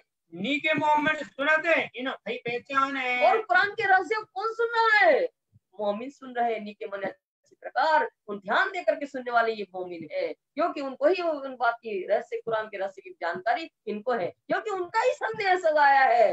तो वही तो ध्यान से सुनेंगे, उनको पहचान उन वचनों की। हकीकत मार्फत के खोल दिए दरबार है। हकीकत और मार्फत के इमाम मेहंदी स्वामी प्राणनाथ जी ने क्या किया, हकीकत परमधाम का यथार्थ ज्ञान और मार्फत पूर्ण ब्रह्म परमात्मा की पहचान बताकर ब्रह्मों के लिए परमधाम के दरवाजे खोल दिए। ये मेरे मोमिनों पर दुआ भी नहीं शुमार है। ये मोमिनों किसके मेहर किसके ऊपर है, मोमिनों के ऊपर पूर्ण ब्रह्म परमात्मा ने मेहर कृपा की है। वो इतनी मेहर की है सो आवे नहीं शुमार, बेशुमार कृपा की है। यहाँ से सवारी करके सिवड़े पहुंचे जब अब स्वामी जी कालपी से चल करके सवारी में सवार होकर के सिवड़े ग्राम पहुंच गए। बसंत सुर की आय मिला लगा तब बसंत सुर की जो है चित्रकूट के राजा है, और स्वामी जी के चरणों में प्रणाम किया उनने। चित्रकूट को ले चला जब जुदा रखे आप, और चित्रकूट को स्वामी जी को ले गया और अपने आप को अलग रखा। सुंदर साथ में सम्मिलित नहीं हुआ, उसकी आत्मा नहीं थी ऐसी, तो वो सुंदर साथ में सम्मिलित नहीं हो पाया था। तो संसार की लहर का कबूल हुआ ताप, तो संसार की लहर का कबूल हुआ ताप किसको, बसंत सुर्खी को। सुंदर साथ में नहीं शामिल हुआ, परमात्मा का ज्ञान उसके अंदर नहीं आया, तो क्या हुआ, संसार की लहर में बह गया, मायावी लहर में बह गया, मायावी ऐसो आराम में पड़ गया। तो संसार का ताप क्या है, मायावी ताप, काम क्रोध लोभ मोह में फंसा रह गया वो। चित्रकूट को लिया महाराज दिल में है। अब राजा बसंत सुर के स्वामी जी को लेकर के चित्रकूट जा रहे हैं, तो महाराजा छत्रसाल जी मन में विचार कर रहे हैं। क्या विचार कर रहे हैं, सेवा में भंग होते कोई इलाज करो इनसे। तो महाराजा छत्रसाल विचार करे कि स्वामी जी की सेवा हम नहीं कर पाएंगे, सेवा धर्म में हमारा भंग होगा, हमारी में सेवा में त्रुटि आएगी, तो कोई उपाय हम करें। क्या उपाय कर रहे हैं, तब सेवा के वास्ते पहुंचा है सब साथ है। तो स्वामी जी की सेवा करने के लिए सभी सुंदर साथ भी चित्रकूट भेज दिए गए। कुंवर ठकुराइन ने सबे सौंपे सिराज के हाथ है। और कुंवर और ठकुराइन ने भी स्वामी जी की सेवा करने के लिए स्वामी जी को सौंप दिए गए। एक बरस कहाँ रहे, एक बोले अल्लाह कलाम है। स्वामी जी चित्रकूट में एक बरस रहे और अल्लाह कलाम माने कुरान के रहस्यों को खोला। पुराण के रहस्यों को क़यामतनामा के नाम से खोल रहे हैं। श्री राज रोशनी जहर करी खुल गए सब ठाम खुल गए सब ठाम, श्री राज रोशनी जाहिर करी। श्री राज कौन? अक्षरातीत पूर्ण ब्रह्म परमात्मा के कृपा से वो कुरान के ज्ञान की जो रोशनी जाहिर हुई, कैसे हुई? क़यामतनामा के नाम से। क़यामतनामा, छोटा क़यामतनामा और बड़ा क़यामतनामा के नाम से वो रोशनी जाहिर हुई और खुल गए ठाम। कौन से खुल गए? क़यामत संबंधी सारी हकीकत जो है वो सारी हकीकत जाहिर हो गई। तो श्री राज लिया दिल में ये खबर करी महाराज। और स्वामी जी ने जब छोटा क़यामतनामा और बड़ा क़यामतनामा को देखा तब उन्हें स्वामी जी ने मन में लिया कि ये जो जानकारी, शुभ समाचार महाराजा छत्रसाल को देना चाहिए। चाहिए इन मेहर से खुशहाल होवे आज, खुशहाल होवे आज, चाहिए इन मेहर से, जो परमात्मा की कृपा से ही छोटा क़यामतनामा और बड़ा क़यामतनामा उतरा है। और बड़ा क़यामतनामा तो महाराजा छत्रसाल की छाप की बख्शिश है। ये सब सुन करके महाराजा बहुत प्रसन्न होंगे। तब ओरछे राजा ने लिया खटोला के। तब अब क्या हुआ? इसी समय ओरछा का जो राजा था उसका नाम था इंद्रमणि। ओरछा का राजा का नाम इंद्रमणि है। उन्होंने क्या किया? खटोला के ऊपर चढ़ाई कर दिया। लगी फिटकार तिनको मौत हुआ तिनसे। तो परमात्मा की ऐसी फटकार लगी, ऐसी लानत लगी कि उसकी मृत्यु हो गई। फिर मिट्टू पीरजादे ने बुरी करी नजर। फिर मिट्टू पीरजादा ने बुरी करी नजर। अब क्या हुआ? जब चित्रकूट में 1 वर्ष हो गया तो महाराजा छत्रसाल ने स्वामी जी से विनती किया, हे स्वामी जी 1 वर्ष हो गया, अब पन्ना पधारने की कृपा करें। तो स्वामी जी सुंदर साथ की जमात को लेकर के चित्रकूट से चल रहे हैं। और मिट्टू पीरजादा क्या है कि औरंगजेब बादशाह का सेनापति है। तो उसने सोचा कि ये गुरु आए हैं, इनको कष्ट पहुंचाया जाए। 17 साल के गुरु के प्रताप से ये विजय प्राप्त कर रहे थे सब, तो इनको कष्ट पहुंचाया जाए। तो ऐसी भावना लेकर के स्वामी जी को और सुंदर साथ को कष्ट देने के लिए मिट्टू पीरजादा अपनी सेना 5000 की सेना को लेकर के स्वामी जी के आक्रमण करने के लिए आ गया। तो वह क्या हुआ कि वही सेवड़ा ग्राम, वहां चमार जाति का मुखिया धनेश्वर रहता था। और धनेश्वर जो था चमार जाति का मुखिया, उसके बेटे की शादी थी। तो सारे चमार वहां एकत्रित हुए थे शादी में। और उन लोगों ने देखा इनकी 5000 की फौज और मिट्टू पीरजादा को, तो उन्हें सोचा कि छत्रसाल महाराज के ऊपर चढ़ाई करने के लिए आ रहे। तो सारे चमारों ने क्या किया? उनको मार पीट के मार के सबको मिट्टू पीरजादा को भगा दिया। तब वो छोटी जाति से पिट जाने के लिए वो इतना खुआर हो गया। 5000 सवार ले दौड़ा हाँ भाई बजर तो रहा में भाई 5000 सवार को लेकर मिट्टू पीरजादा जो है स्वामी जी को कष्ट देने आया था, मार्ग में उसको सवेरा हुआ। इनको मारा चमारों ने रामोसाले। तो चमार जाति की, छोटी जाति के लोगों ने मार के भगा दिया। तो शर्मिंदा होकर के, लज्जित होकर के, काला मुंह करके भाग गया। हुई लाना संसार में काफर होने के। तो हुई लाना संसार में काफर होने से। काफर माने अविज्ञाकारी, ऐसे जो धर्म विरोधी लोग काफर है, जो परमात्मा को कष्ट देते हैं, उनके मोमनों को कष्ट देते हैं, ऐसे काफिर को सारे संसार के लोग लानत देते हैं। और पुनः जिन जिन करी तिन तिन ही पाई सजा। फिर पुनः जिन जिन लोगों ने ऐसे मोमनों को, स्वामी जी को कष्ट दिया, उन्हें तो उसी समय उनको उसी कर्म, अपने कर्म का फल भोगना पड़ा। ये काफर लिखे कुरान में यही लिखी ताले कजा। ये काफर लिखे कुरान में यही काले लिखी कजा। काले माने पाकी में, कजा माने न्याय। ऐसे लोग जो धर्म विरोधी लोग हैं, जो दज्जाल का स्वरूप, जो मोमनों को स्वामी जी को कष्ट देते हैं, इनको कुरान में लिखा है काफर। यही काफिर है जो मोमनों को कष्ट देने वाले हैं। तो इनके ताले माने भाग्य में, कजा माने न्याय क्या लिखा है कि संसार के लोग इनको धिक्कारेंगे, संसार में इनको लज्जित होना पड़ेगा, संसार में इनको तिरस्कृत होना पड़ेगा। यही इनके भाग्य में न्याय लिखा है। श्री मामत कहे सुनो साथी क्या कीमत की बात है। श्री मामती स्वरूप स्वामी लालदास जी कहते हैं, सुंदर साथ जी, ये क़यामत के समय की महत्वपूर्ण चर्चा आपने सुनी। जब आए तुम पढ़ना मैंने भक्ति विख्यात है। जब है सुंदर साथ जी आप अपने प्रियतम के साथ पद्मावतीपुरी धाम आए थे, उस समय का वर्णन अभी आप लोगों ने सुना। भक्ति विख्यात है। अब कहूँ बेटा पढ़ना की जब बेटे आए। अब स्वामी, अब ये पद्मावतीपुरी धाम का शुक्राना है सुंदर साथ जी। इसमें लिखा, हेडिंग नहीं लिखा, पद्मावतीपुरी धाम का शुक्राना। आप लोग ने सुंदर साथ जी सुना था शुक्राना आकोट में। तो शुरू से लेकर के, मूल से, जब से आप ब्रज में आए थे तब से लेकर के, और दोनों बातों ने जाहिरी आपके ऊपर जो कृपा की थी पूर्ण ब्रह्म परमात्मा ने, कहाँ तक, आकोट तक पहुंचने तक का सारा जो उन्होंने प्रसंग बताया था कि कैसे कैसे आपके ऊपर कृपा की परमात्मा ने, कहाँ कहाँ आपको आपत्ति हुई और कैसे कैसे धनी ने कृपा की थी। अब रामनगर से लेकर के पन्ना जी में जो आपको कष्ट होना है दज्जाल के द्वारा, और धनी कैसे उनको ऊपर कृपा करते हैं, वो शुक्राना याद दिला रहे रामनगर से लेकर के पन्ना में। अब पन्ना में जो महाराजा छत्रसाल के ऊपर अनेकों राजाओं ने आक्रमण किया, चढ़ाई किया, और स्वामी जी की कृपा से, पूर्ण ब्रह्म परमात्मा की कृपा से सब दफे होते, सब नष्ट होते गए। तो सारी कृपाओं को याद दिला रहे हैं स्वामी। अब ये शुक्राना हो रहा है पद्मावतीपुरी धाम का, उसको ध्यान करे। तो स्वामी लालदास जी कहते हैं कि जब हम पद्मावतीपुरी धाम आए तब क्या हुआ, दज्जाल लगा पुकारने, तो तुम्हें कहूँ तो बनाए। दज्जाल जो है धर्म विरोधी लोग, दज्जाल के अंदर दज्जाल बैठ जाता है और वो कष्ट देते हैं। वो सारी हकीकत आपको बता रहे हैं। जब आए रामनगर से तब पुरदल खान है, जब रामनगर में हम आए थे तब पुरदल खान ने क्या किया था, दुर्भावना लेकर के मन में आ गया था वो, पर दिल में लेके जाए कहो राजा के कान है। और फुफर दिल में स्वामी जी के प्रति दुर्भावना लेकर के आया था, और शेख खिदर से कहा था कि जाओ राजा रामनगर के राजा से कहो कि बैरागी को पकड़ करके हमारे हवाले कर दो। दिग्वेदी पाती को तुम क्यों कहत क्यामत से। तो पुरदल खान ने पत्र लिखा स्वामी जी को कि आप कैसे कह रहे हो कि क़यामत का समय आ गया, क्योंकि स्वामी जी ने आकोट में बैठ करके एक पुरदल खान को, एक हिदायतुल्लाह को, एक अमानत खान को, तीनों को पत्र भेजे थे कि क़यामत का समय आ गया है। ऐसा पत्र लिखा था, इमाम मेहदी जाहिर हो गए हैं। तब अब वो जवाब दे रहा है, पुरदल खान ने पत्र लिखा स्वामी जी के ऊपर कि आप किस आधार पे कर रहे हो कि क़यामत का समय आ गया है, इनकी मौत से दूर है, आज जो बताओ कितने। आज क्यों बताओ वो इधर। पुरदल खान पत्र में लिखता है कि क़यामत का समय तो अभी बहुत दूर है, आप आज क़यामत का बता रहे क्या क़यामत आ गई है। बाकी पार्टी को जवाब लिखो सिरजी साहब पे। और उस पुरदल खान के पत्र का जवाब स्वामी जी दे रहे हैं। तुम दूर कौन किताब से तहकीक किया पे। तुम कौन किताब से तहकीक किया। स्वामी जी पत्र में लिख रहे हैं, हे पुरदल खान तुम का क़यामत का समय दूर है, ऐसा कौन से ग्रंथ के आधार पर तुम निश्चित कर रहा किया है तुमने। तो बताओ हमको जो लिखी बीच फिरकान है। तो बताओ हमको जो लिखी बीच फिरकान है। स्वामी जी कह रहे हैं उस ग्रंथ का परिचय दो हमें पहले, किस आधार पर आपने कहा कि क़यामत का समय दूर है, किस ग्रंथ में ऐसा लिखा है, उसका हमें उस ग्रंथ का परिचय दो।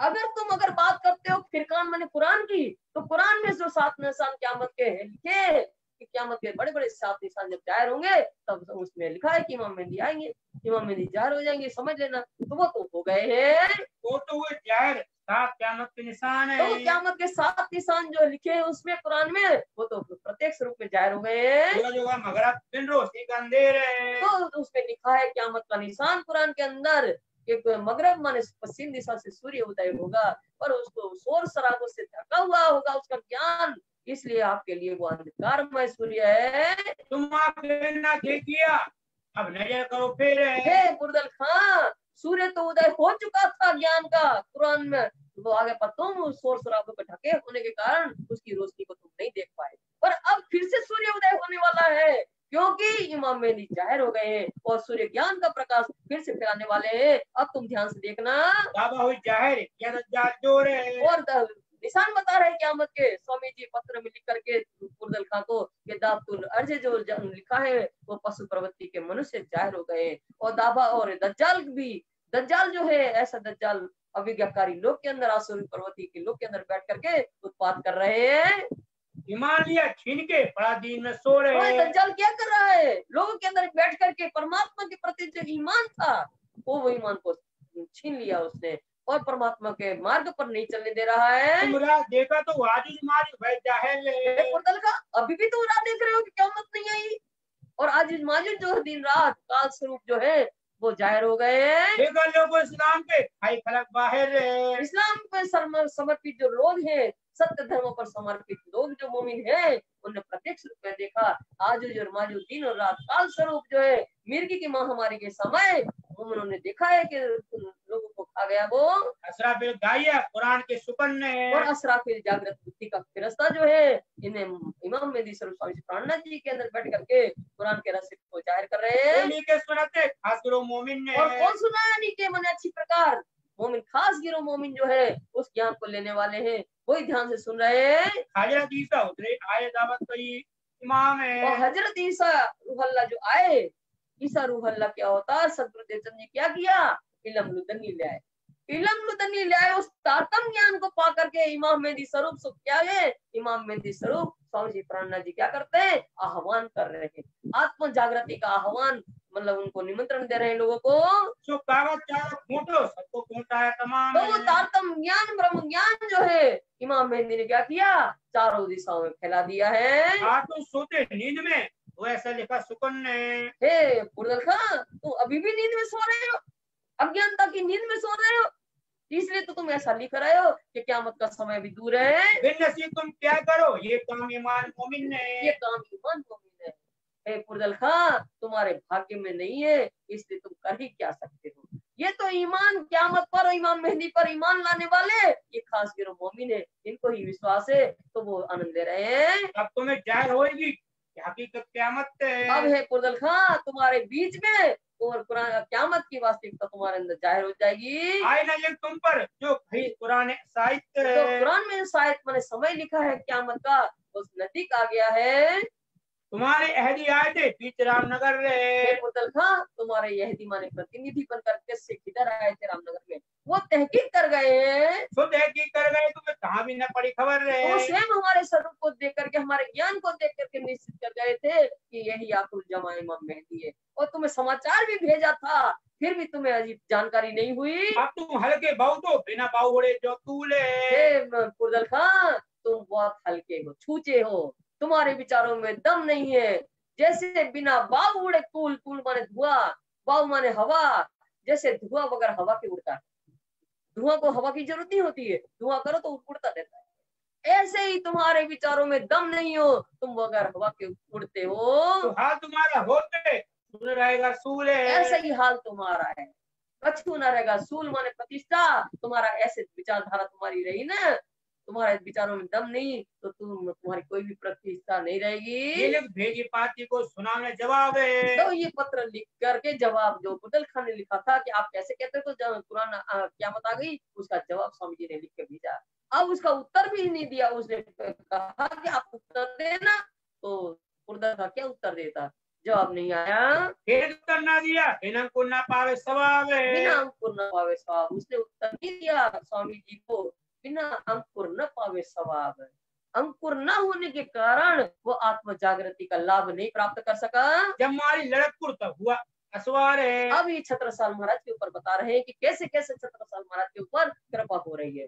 जब हमारी लड़कपुर में मिट्ठू, ये जो है पुरदल खां अपनी फौज लेकर के 3000 की फौज लेकर के मिट्ठू पीरजादा पुरदल ललितपुर के ऊपर आक्रमण कर दिया। आवाज बेटा राम है तब भागा हुआ क्वार है। तब भागा हुआ क्वार बेटा, बीच में ही महाराजा छत्रसाल से मार्ग में ही मुठभेड़ हो गई, महाराजा छत्रसाल से, तो उसकी 3000 की फौज जो थी वो सारी नष्ट हो गई, तो ख्वार माने बर्बाद होके वापस भाग गया। 22 असवार मारी फौज 3000 है। 22 असवार थे सिर्फ, छत्रसाल महाराज के 22 ही असवार थे, और उसकी 3000 की फौज थी। वह पूर्ण परमात्मा के आशीर्वाद से 22 असवारों ने उनकी 3000 की फौज को नष्ट कर दिया। भागा जाए भेड़िया बिना तेज देखो ख्वार है। बिना तेज देखा ख्वार है, वो भागा भेड़, जैसे भेड़ सिर झुका करके भागते हैं ना, ऐसे वो सिर झुका करके अपने आप में तेज नहीं देखा, मैंने अपने आप को निर्बल पाया कि उनकी 22 सवार ने हमारी 3000 की फौज को नष्ट कर दिया, ऐसा लज्जित होकर के भाग गया। फौज लेके आइया और सो करी मुलाकात। और सबकत का सूबेदार जो है, सबगंज का सूबेदार, वो भी फौज लेकर के आया, गौर से किया संघर्ष। लड़ाई सबगंज की नाम निशान रही कछुआस है। तो सबगंज के सूबेदार से जब लड़ाई हुई मुठभेड़ छत्रसाल की, तो सबगंज की सेना का नाम निशान मिट गया। जो फेरून दुआ मूसे की रोन नील में हुआ करत है। जो फेरून दुआ मूसे की रोन नील में हुआ करत, जिस प्रकार मूसा पैगंबर की प्रार्थना पर परमात्मा की प्रकोप से फेरून बादशाह की फौज जो थी नील नदी में डूब करके गर्क हो गई, नष्ट हो गई थी, ठीक उसी प्रकार औरंगजेब पर हेरा फरमान हक है। ठीक उसी प्रकार परमात्मा का संदेश लौटाने पर औरंगजेब बादशाह भी, उनकी सेना, उनके जो है सब, तो सब नष्ट हो जाने वाला है, बर्बाद हो जाने है परमात्मा की कृपा से। मिट्टू दौड़िया मारा उन्हें चमारे। और इसी प्रकार मिट्ठू पीरजादा स्वामी जी को कष्ट देने के लिए पहुंचा था, तो उन्होंने चमार जाति की छोटी जाति वालों ने मार मार के भगा दिया था। हुआ दुनिया में ने छूट गया यार। वो खुआर हुआ, पूरी तरह से बर्बाद हो गया दुनिया में, संसार में, और उसका जो सेनापति था वो अधिकार भी छीन लिया गया उसका, वो भी चला गया। भाई मोम खटोला की आए और छेके ओरछा के राजा ने फिर खटोला के ऊपर चढ़ाई जब किया खुदी पड़ता हुक्म है जड़ समेत उखड़े तो उर्धी पटका परमात्मा ने अपनी आज्ञा से वही उसको पछाड़ा, ऐसा कि उसकी मृत्यु हो गई। ओरछा के राजा है, उसकी सेना का नाम निशान नहीं है, जड़ मूल से नष्ट हो गया वो। फिर जेतपुर के राजा ने मुहिम करी है, फिर जेतपुर के राजा ने 17 साल महाराज के ऊपर चढ़ाई किया, ऐसा किया पूरी लानत उतरी वो है। उसको ऐसा परमात्मा की कृपा से बर्बाद किया, लानत परमात्मा की उतरी के वो सब बर्बाद हो गया, सेना नष्ट हो गई। फिर ओरछे के राजा का आया दौआ खटोला पर और ओरछा ने राजा ने क्या किया, दौआ को भेजा खटोला राज्य को अपने अधिकार में लेने के लिए, चढ़ाई करने के लिए। हुआ भली बांसो खड़े श्याम हो लेकर तो वो भी परमात्मा की कृपा से ऐसा नष्ट हुआ, ऐसा बर्बाद हुआ कि स्याह मुंह लग करके शर्मिंदा होकर वापस लौट गया। फिर राजा के मुल्क की पहुंची औरंगाबाद, फिर राजा के मुल्क लिए की खबर पहुंची औरंगाबाद।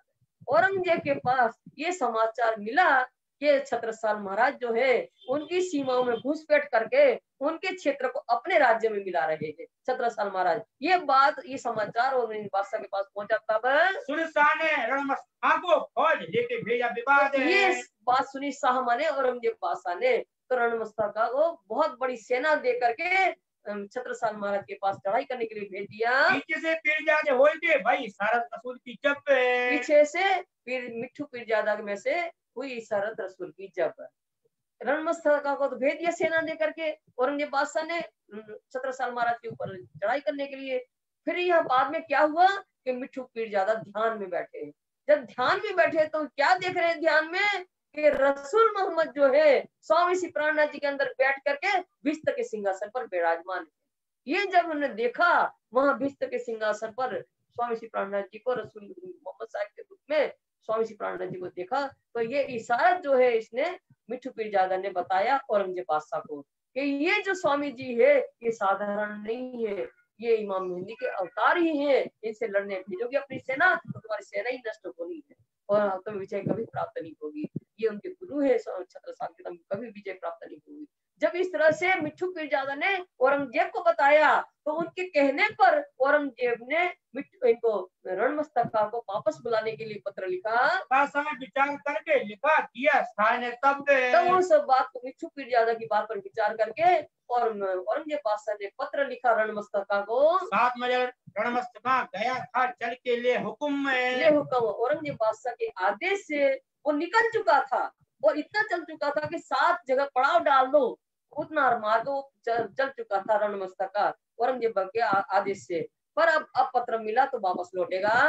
लिखा परवाने में तुमको फिर आए तुम, तो उस पत्र में लिखा था हे रणमस्तका अब तुम छत्रसाल में युद्ध करने नहीं जाना, वापस लौट के आ जाओ। फिर रणमस्तका ने बादशाह के हुक्म में, फिर औरंगजेब बादशाह के हुक्म से रणमस्तका वापस लौट आया। 7 मजल आया लिखा के फिर आओ तुम, तो 7 मजल पहुंच गया था, 7 पड़ाव जितना रास्ता मार्ग पार कर चुका था तो उसमें लिखा कि तुम वापस लौट आओ। फिर पंडित ओरछे के चढ़ने, अब फिर दौआ और पंडित जो थे ओरछा के वो फिर स्वामी जी के पास कष्ट देने के लिए आ गए। हमारा मुल्क ओरछे का मुश्किल हुआ रखना अपने, तब वो छत्रसाल महाराज ने ओरछा के ऊपर चढ़ाई कर दिया।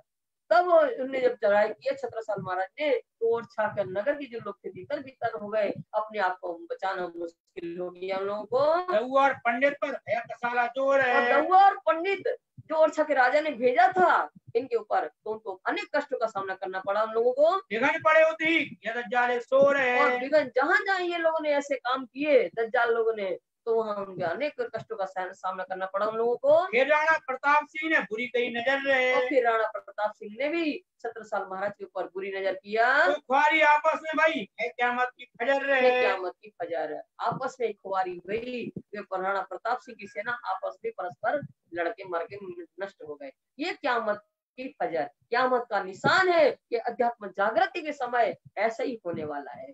जो जैसी बुरी भावना करेगा उनको वैसे ही बर्बाद होना है। जिन्हों जैसी करी तिन सजा पाई तित, जिन ने जैसा किया, जैसा जिनने बुरा व्यवहार किया छत्रछाया के साथ या मोमनों के साथ उनको उसी समय अपने कर्म का दंड भोगना पड़ा। जैसी जैसी जिन करी ताय मारा उसी वक्त ताई मार जिन जिन जैसा किया कर्म उसी के अनुसार उसको परमात्मा की मार खानी पड़ी। मरने के वक्त में दज्जाल पटका था जब दज्जाल जो नष्ट होता है ना अपने हाथ पांव पटकता है दज्जाल। वार किया संसार को ज्यादा तो उनके साथ ख्वार किया संसार को ज्यादा उनके साथ। किसने ख्वार किया? ख्वार माने बर्बाद किया संसार को। जो ज्यादा दज्जाल के प्रभाव में जो लोग हैं ऐसे व्यक्तियों ने संसार को बर्बाद कर दिया। दज्जाल की छाती का दूध पीवे तिनसे और दज्जाल की छाती का दूध पीना, दज्जाल की छाती का दूध पीना क्या है?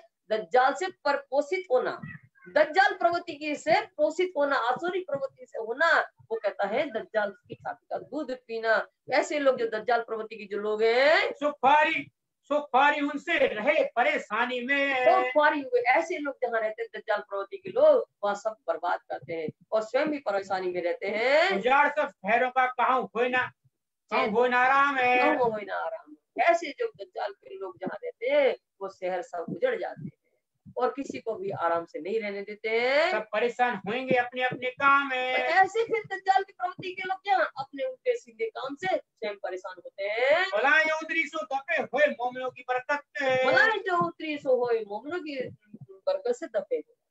जो मोमिनों के ऊपर कष्ट आते हैं, कोई भी प्रकार की बलाई उतरती है वो स्वयं मोमिनों की प्रताप से वो सारे कष्ट दूर हो जाते हैं। तो ठंडी हो जाते पड़े उम्मत दज्जाल तित्ते। बड़े उम्मत दज्जाल तित्ते। उम्मत माने ब्रह्मंगना के चरण जहाँ पड़ते हैं वहाँ दज्जाल का प्रभाव शांत हो जाता है। बना है बीच मोमिन रहे हक सुभान नजर रहे। पूर्ण ब्रह्म परमात्मा की दृष्टि में, कृपा दृष्टि में मोमिन जो है सुरक्षित पनाम छत्र छाया में रहते हैं। इन्हों को लैलत करेगी हो गई फजल। ऐसे ही ब्रह्म मोमिन जिसके छत्र छाया में, धनी की छत्र छाया में रहने वाले, जिनकी कृपा दृष्टि में रहने वाले जागृत मोमिन है, इनके लिए है तो ये लैलतुल कद्र की रात्रि को मिट करके ज्ञान का सूर्योदय हो गया है, फजर हो गया है। ये बैठे अपने ठोर में करते हैं जिक्र। ऐसे ही जागृत ब्रह्म मोमिन अपने समूह में बैठ करके हक की जिक्र करते हैं, पूर्ण ब्रह्म परमात्मा की जिक्र करते हैं। फरिश्ते चौकी देते हैं भलाए उड़ावे कर फिकर। वो तो जिक्र करते हैं। मोमिन बैठ करके क्या करते हैं? पूर्ण ब्रह्म परमात्मा के अपने प्रियतम की जिक्र करते हैं। फिकर कौन करता है? करे फरिश्ते चौकी देते कर उड़ावे भलाए। फरिश्ते कौन? ईश्वरी सृष्टि। दूसरे फरिश्ते कौन? देवी देवता। वो चौकी करते हैं और स्वयं इनकी चिंतित होकर के इनके ऊपर आपदा को उड़ा देते, दूर कर देते। मोमिनों को पता ही नहीं चलता है क्योंकि इनको तो फिक्र नहीं करनी, इनको तो जिक्र करनी है। धनी की जिक्र करो, फिक्र करने वाले धनी है और वो तुम्हारे ऊपर उन्हें फरिश्ते भेज दिए तुम्हारी निगरानी करने के लिए, तुम्हारी चौकीदार करने के लिए। हक मोमिनों को अपनी जो पहचान है, हक पूर्ण ब्रह्म परमात्मा ने स्वयं इन मोमिनों को अपनी पहचान दी है। नबूवत रसालत इनको पूरा पाया ईमान है। इनको पूरा पाया ईमान। नबूवत रसालत इनको पूरा पाया ईमान। नसाद जी, नबूवत माने नबी की नबूवत। मरकम नबी की नबूवत क्या होती है? मार्गदर्शन, नेतृत्व, इसको कहते हैं नबूवत। और रसालत माने रसूल कौन है? संदेश। तो संदेश वाहक, रसूल की रसालत माने संदेश का कार्य। तो ये मोमिन, इन मोमिनों को ही उस पूर्ण ब्रह्म परमात्मा ने परमात्मा का संदेश देने का कार्य और धर्म का नेतृत्व करने का कार्य इन मोमिनों को ही हाथ में दिया है और इनको ही पूर्ण ब्रह्म परमात्मा के प्रति पूर्ण विश्वास है। यही सुन्नत जमात है गिरोह रब्बानी के। और यही सुन्नत जमात है, ये मोमिन ही सुनकर ईमान लाने वाली सुन्नत जमात है और गिरोह रब्बानी पूर्ण ब्रह्म परमात्मा ही गिरोह ब्रह्म मोमिन यही सुन्नत जमात है। इनको दाना हक किया अपना इलम में, अपना इलम देकर के पूर्ण ब्रह्म परमात्मा ने अपना ब्रह्म ज्ञान देकर के, दाना माने ब्रह्म ज्ञान देकर के इनको बुद्धिमान बनाया है। इन मोमिनों को बुद्धिमान महामती स्वरूप बनाया है। शादी खुदा की कह गिरो देवन हार है। शादी खुदा की पूर्ण ब्रह्म परमात्मा की साक्षी देने वाले यही मोमिन है क्योंकि इनको बुद्धिमान बनाया है, इनको ब्रह्म ज्ञान दिया है। इन ब्रह्म ज्ञान के द्वारा उस पूर्ण ब्रह्म परमात्मा की साक्षी देने वाले यही मोमिन है। यही आखिर जमा इमाम मेहंदी है और यही विजय का अवतार है। यही अरसाजीम से है सब खबरदार है। यही अरसाजीम परम धाम के रहने वाली ब्रह्मंगना है और हर बातों के लिए ही सतर्क ये मोमिन है। जबराइल बकीली कर सब ऊपर है। और जबराइल क्या है? जोश का फिरस्ता। ये वकीली करेंगे, वकालत कब करेंगे? जब क़यामत का समय होगा, न्याय का दिन होगा, तो ये मोमिनों को क्या करेंगे? मोमिनों की सिफारिश करके उनकी वकालत करेंगे और इनको पक्ष साफ रखेंगे। साफ दे रखे इनको सब पावते पटंतर सब पावती पटंतर है। ये मोमिन क्या वकील क्या करेगा? ये असरा जबराइल क्या करेगा? जो उसका फरिश्ता मोमिनों के अंदर के गुण इंद्रियां है इनको पवित्र रखता है। ऐसे ही मोमिन जो है इन परमात्मा का जोश इनको प्राप्त है, तो सारे पटंतर बातें पटन मन भेद सारे धर्म ग्रंथ के रस से जानने वाली यही है। सात निशान बड़े कहे जिनसे होए क़यामत। कुरान के अंदर लिखा है कि क़यामत के बड़े बड़े 7 निशान हैं, और जब ये क़यामत के 7 निशान जाहिर होंगे तो समझ लेना क़यामत होने वाली है, इमाम मेहदी जाहिर होंगे। तो ये सब लिखा है, पर ये रहस्य को कौन पाएगा? सो इतसे पावे खलक जो इतकादर बख्शत इनसे पावे खलक, मोमिन के द्वारा ही क़यामत के 7 निशान जो जाहिर होने वाली बात है, इनके रहस्य संसार के लोग इन मोमिनों के द्वारा ही पाएंगे। पर मोमिनों को किसने दिया? कादर बख्शत है। कादर माने सामर्थ्यवान पूर्ण ब्रह्म परमात्मा ने ये बख्शिश जो है, ये रहस्य को खोलने की बख्शिश किसने दी? कादर ने। पूर्ण ब्रह्म परमात्मा ने इन बख्शिश मोमिनों को दिए, और मोमिनों के द्वारा संसार के लोग इन रहस्य को जानेंगे। रोज सारे विश्व का भान किया एक दिन है, रोज सारा विश्व का भान किया एक दिन है। इन मोमिनों ने, इन्हीं मोमिनों ने सारे संसार में जो विरोध था एक परमात्मा को लेकर के, तो एक परमात्मा की पहचान करवा करके विरोध को मिटा दिया और सारे संसार में एक धर्म की स्थापना किया। पर कैसे किया? सबकी सब समझाए के यही देवे याकीन है, सबकी सबको समझाए कि यही देवे याकीन है। सबको, हिंदुओं को हिंदू की तरह प्रत्येक का ज्ञान दे करके, उनके धर्म ग्रंथ का ज्ञान दे करके, कुरान के माध्यम से बताया कि आखिरी इमाम मेहदी जो है ये है, उनके धर्म ग्रंथ से उनको समझाया। और हिंदुओं को उनके धर्म के ग्रंथ के अनुसार जो वेद शास्त्रों में विजय बुद्ध निष्कलंक अवतार के बारे में लिखा है, वो उनको समझाया। सबको सबकी समझाए के उनके ही धर्म ग्रंथ के द्वारा उनको समझा करके एक परमात्मा पर विश्वास ला दिया। होते सोई अरस बारस रूहें परम धाम से अवतरित हुई है, ईश्वर सृष्टि अक्षरधाम से अवतरित हुई, वो है रस के वारिस है, उत्तराधिकारी है। वाणी से अक्षरा कीर्ति इनो से सुने सरस वाणी अक्षरातीत की। अक्षरातीत पूर्ण ब्रह्म परमात्मा की वाणी क्या है? 18,758 जो वाणी जो पाई है, ये ब्रह्म ज्ञान की वाणी जो ब्रह्म की पहचान कराने वाली है, वो परमधाम का आनंद देने वाली वाणी है, वो पूर्ण ब्रह्म परमात्मा के स्वरूप की पहचान कराने वाली ऐसी ब्रह्म वाणी का सार जो है, गर्भित जो सार है, वो इन ब्रह्मज्ञान के द्वारा तो सारे संसार के लोग सुनेंगे। आखिर की भाइयों की बरकत, और आखिर के समय क़यामत के समय जो 8 फरिश्तों में कायमी मिलनी है संसार के जीवों को, तो इन मोमिनों की बरकत से ही मिलनी है। आखिर खाविंद करेगा इन खातर उठे क़यामत, आखिर खाविंद करेगा इन खातर उठे क़यामत। आखिर माने अंत समय, 7वें दिन की लीला सुंदर साथ जी, 7वें दिन की लीला न्याय की लीला है। हमारे धनी खाविंद जो है न्याय के तख्त पर बैठेंगे, कजा के तख्त कजा करेंगे, न्याय के तख्त पर बैठेंगे 7वें दिन की लीला के अंतर्गत, वे सारे संसार के लोगों का न्याय करेंगे। उनकी करने के अनुसार 8 फरिश्तों में कायमी मिलेगी, जो जैसी करनी किया उसको उसी के अनुसार 8 फरिश्तों में कायमी मिले। तो इन मोमिनों की खातिर ही उठना है, इनके मोमिनों के कारण ही होना है। सब इनों की सिफत शब्द में आवत नहीं चुका है। इनकी सिफत कौन? इन मोमिनों की। इन मोमिनों की महिमा इस झूठी जुगा से नहीं वर्णन हो सकती है। त्रिगुण रोए पीछे फिरे इनकी खूबी सुनाए, रोए पीछे फिरे इनकी खूबी सुनाए। इनकी खूबी, इन मोमिनों की महिमा को सुन करके त्रिगुण ब्रह्मा विष्णु भी रो करके वापस से आया है।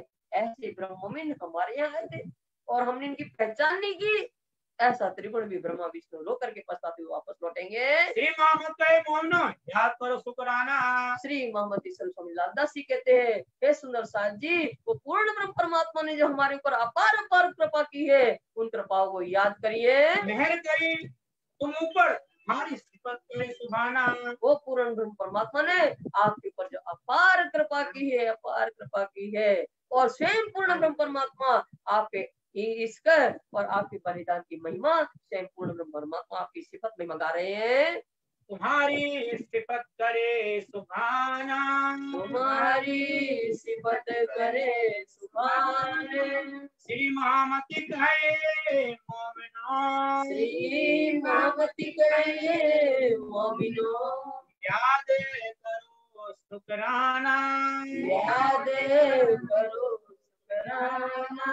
मेहर करी तुम पर, मेहर करी तुम पर, तुम्हारी सिफत करे सुभाना, तुम्हारी सिफत करे सुभान। तुम्हारी सिफत करे सुभाना, तुम्हारी सिफत करे सुभान।